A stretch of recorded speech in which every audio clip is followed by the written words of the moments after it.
आतंकियों को हथियार मुहैया कराने के आरोप में बीजेपी के पूर्व नेता और सरपंच तारिक अहमद मीर को गिरफ्तार किया गया है। आतंकवादियों को हथियार मुहैया कराने के आरोप में 2020 में बीजेपी के नेता और बीजेपी के तरफ से चुनाव लड़के जो सरपंच बने थे जम्मू कश्मीर में घाटी एरिया में, ऐसे तारिक अहमद मीर को गिरफ्तार किया और तारिक अहमद पर हिजबुल कमांडर नवेद बाबू को हथियार देने का आरोप था। ये नवेद बाबू कौन? वो आतंकवादियों को मदद करने वाला डीएसपी दविंदर सिंह के साथ गिरफ्तार हुआ था। याद होगा आपको, पुलवामा के बाद एक डीएसपी दविंदर सिंह गिरफ्तार हुआ था। आज तक दविंदर सिंह के बारे में आगे कोई छानबीन नहीं हुई, शायद इसलिए कि जो नवेद बाबू था हिजबुल कमांडर, उसको हथियार सप्लाई करने वाला कौन था? बीजेपी का एक सरपंच तारिक अहमद मीर। तारिक अहमद मीर। अब उस नवेद के बारे में और तारिक के बारे में एनआईए ने क्या कहा? एनआईए ने साफ तौर पर कहा अपनी रिपोर्ट में कि तारिक अहमद मीर देवेंद्र सिंह का सहयोगी है। यदि देवेंद्र सिंह के मामले की अगर जांच होती तो तारिक अहमद मीर के बारे में ज्यादा पता चलता, लेकिन जो तारिक अहमद मीर भारतीय जनता पार्टी का सरपंच और उसका नेता, वह आतंकवादियों को हथियार सप्लाई कर रहा है, हिजबुल कमांडर को, नावेद बाबू को हथियार सप्लाई कर रहा है, और ये एनआईए की रिपोर्ट में आ रहा है। एनआईए की रिपोर्ट में सब कुछ आ रहा है। हम कहीं से आरोप नहीं लगा रहे, कांग्रेस का आरोप नहीं है। और ऐसे तारिक अहमद मीर को देखने के बाद, उनकी हरकतें देखने के बाद हमारे मन में सवाल उठता है कि आखिर बीजेपी का आतंकवादियों से क्या नाता है, आखिर ये रिश्ता क्या कहलाता है। इसी तरह से 2017 में मध्य प्रदेश पुलिस की जो एटीएस थी, एंटी टेररिस्ट स्क्वाड, उस एटीएस ने एक अवैध टेलीफोन एक्सचेंज का पर्दाफाश किया। अवैध रूप से कोई टेलीफोन एक्सचेंज चल रहा था भोपाल में, उसका जब पर्दाफाश किया तो आईएसआई के 11 एजेंट गिरफ्तार हुए। उन 11 एजेंटों में बीजेपी के आईटी सेल का एक ध्रुव सक्सेना पकड़ा गया। उसके तमाम फोटोग्राफ्स आपको इंटरनेट पे मिल जाएंगे। ध्रुव सक्सेना टाइप करेंगे मिल जाएगा।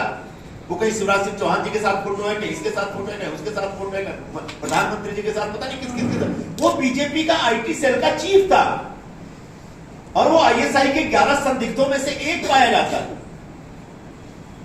तब भी सवाल उठा था कि आतंकवादियों से बीजेपी का क्या नाता है, आतंकवाद से बीजेपी का क्या नाता है और ये रिश्ता क्या कहलाता है। बिल्कुल उसी तरह से 2 साल बाद 2019 में मध्य प्रदेश में टेरर फंडिंग के आरोप में बजरंग दल के एक नेता बलराम सिंह की गिरफ्तारी।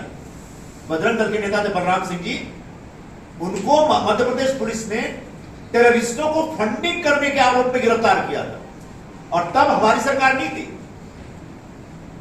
तब सरकार नहीं रोक रही होगी। 2018-19 तब हमारी 19 हमारी सरकार, 2018 में हमारी सरकार आ गई। तो ऐसे बलराम सिंह बजरंग दल के नेता जो टेरर फंडिंग के आरोप में गिरफ्तार होते। उसी तरह 2017 में असम में भाजपा नेता निरंजन होजाई को एनआईए की विशेष अदालत ने, नाम है निरंजन होजाई, बीजेपी के नेता हैं, और एनआईए के विशेष अदालत ने आतंकवादियों को आर्थिक मदद देने के आरोप में उम्र कैद की सजा सुनाई है। ये बीजेपी के नेता निरंजन होजाई, जिनके ऊपर आरोप लगा कि आतंकवादियों को आर्थिक मदद करते हैं, उनको बाद में एनआईए कोर्ट ने उम्र कैद की सजा सुनाई। इन्हें 1000 करोड़ के वित्तीय घोटाले और टेरर फंडिंग मामले में दोषी पाया गया था। इनके फंडिंग से मिले पैसों से आतंकवादी हथियार खरीदते थे और जिसका इस्तेमाल देश की सेवा में लगे सुरक्षा बलों के खिलाफ होता। इतना ही नहीं, बीजेपी सत्ता के लिए अपराध सिद्ध जो आतंकवादियों को टिकट देने से भी बाज नहीं आती है। एक और आपको जानकारी आपके साथ हम शेयर करना चाहते हैं। भारतीय जनता पार्टी ने अजहर मसूद का नाम सुना होगा आपने, याद है किसी को? अजहर मसूद जो 1999 में जब वाजपेयी जी की सरकार थी, जब Sharad Yadav civil aviation minister थे, तब एक इंडियन एयरलाइंस का प्लेन हाईजेक किया जो जाके काबुल में हमने छुड़ाया। उस प्लेन को हाईजेक करने वाले थे अजहर मसूद। उस अजहर मसूद ने, सॉरी, हाईजेक करने वाले तालिबानी थे। अजहर मसूद उस समय इंडियन जेल में था। हिजबुल मुजाहिदीन का कोई बड़ा आतंकवादी था। उसने तालिबानियों ने भारत सरकार के साथ एक डील की कि अगर तुम अजहर मसूद को छोड़ देते हो तो हम प्लेन छोड़ देंगे। याद होगा आप में से कुछ लोगों को कि 1999 में उस समय के विदेश मंत्री जसवंत सिंह जी दामाद की तरह अजहर मसूद को स्पेशली बाजू में प्लेन में बैठा करके काबुल लेके गए थे। उसी अजहर मसूद से जुड़ा हुआ एक व्यक्ति था मोहम्मद फारूक खान। उसको श्रीनगर के वार्ड नंबर 33 से भारतीय जनता पार्टी ने टिकट दी चुनाव लड़ने की। जिस अजहर मसूद ने छूटने के बाद हिंदुस्तान में तमाम आतंकवादी घटनाओं को अंजाम दिया, यहां तक कि जो पार्लियामेंट पर अटैक हुआ था उसमें अजहर मसूद का भी हाथ था मेजरली। तो ऐसे आतंकवादियों के साथ बीजेपी ने रिश्ता बनाया, उस बना के रखते हैं, उनके साथ पार्टी की गतिविधियों में शामिल रहते हैं। ऐसे आईएसआई का कांटेक्ट है, पाकिस्तान का कांटेक्ट है, पाकिस्तान के आतंकवादी संगठनों का कांटेक्ट है। और हो सकता है ऐसे आतंकवादियों से संबंध रखने वाले लोग बीजेपी के सहारे हमारे देश के बहुत सारे जो सीक्रेट इंफॉर्मेशन है उसको हासिल करते होंगे और पाकिस्तानियों के साथ शेयर करते होंगे, साझा करते होंगे। और इसलिए कांग्रेस पार्टी एक विशेष चिंता के तहत इस विषय को लेकर के आपके सामने उपस्थित हुई है। आज पूरे देश के 22 शहरों में हम इस विषय को लेकर देश की जनता को जगाना चाहते हैं, बताना चाहते हैं कि जिस भारतीय जनता पार्टी पर आप अगाध विश्वास करते हैं, जिस बीजेपी के नेताओं से आप अगाध प्रेम करने लगे हैं, उस बीजेपी के नेताओं के अपने हाथ आतंकवाद में कितने शामिल हैं, आतंकवादी घटनाओं से कितने जुड़े हैं, इसके सबूत, इसके एविडेंस सामने हैं। उस भारतीय जनता पार्टी को पहचानना पड़ेगा। हर चुनाव में आतंकवाद के नाम पे वोट मांगने आती हैं, लेकिन दरअसल सत्ता में आने के बाद ये आतंकवाद से जुड़े लोगों को अपने साथ रखते, उनको प्रश्रय देते हैं और हो सकता है उनके माध्यम से आतंकवादी घटनाओं में कुछ रोल भी निभा रहे हैं। राजस्थान में कांग्रेस की सरकार है, अगले साल चुनाव होने वाले हैं। मुख्यमंत्री अशोक गहलोत एक बहुत ही लोकप्रिय मुख्यमंत्री हैं, बड़ा अच्छा काम चल रहा है।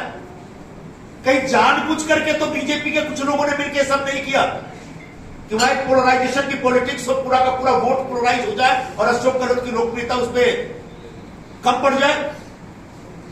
इस पूरे प्रकरण को समझना पड़ेगा। मैं जांच की मांग नहीं कर सकता क्योंकि जांच की एजेंसियां इनके पास ही है।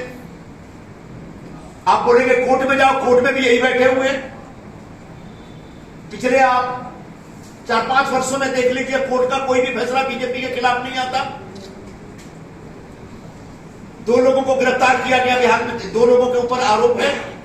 एक मोहम्मद जुबैर पे जो न्यूज, जो फेक न्यूज को बताता है कि सही है कि गलत है, और एक जी टीवी का जो एंकर रंजन, कौन, राजीव रंजन, रोहित रंजन, उनने राहुल गांधी जी का फेक वीडियो चलाया। रोहित रंजन को हम गिरफ्तार नहीं कर पा रहे हैं और जुबैर को फर्जी आरोप में गिरफ्तार करके अंदर डाले हुए उसको रिहा नहीं कर पा रहे हैं। और ये दोनों विषय सुप्रीम कोर्ट में जाता है। सुप्रीम कोर्ट रोहित रंजन के पक्ष में बयान ऑर्डर देता है, फैसला देता है और जुबैर के ऊपर चुप्पी साध लेता है। इसलिए हम कोर्ट में भी जाने का कोई मतलब नहीं।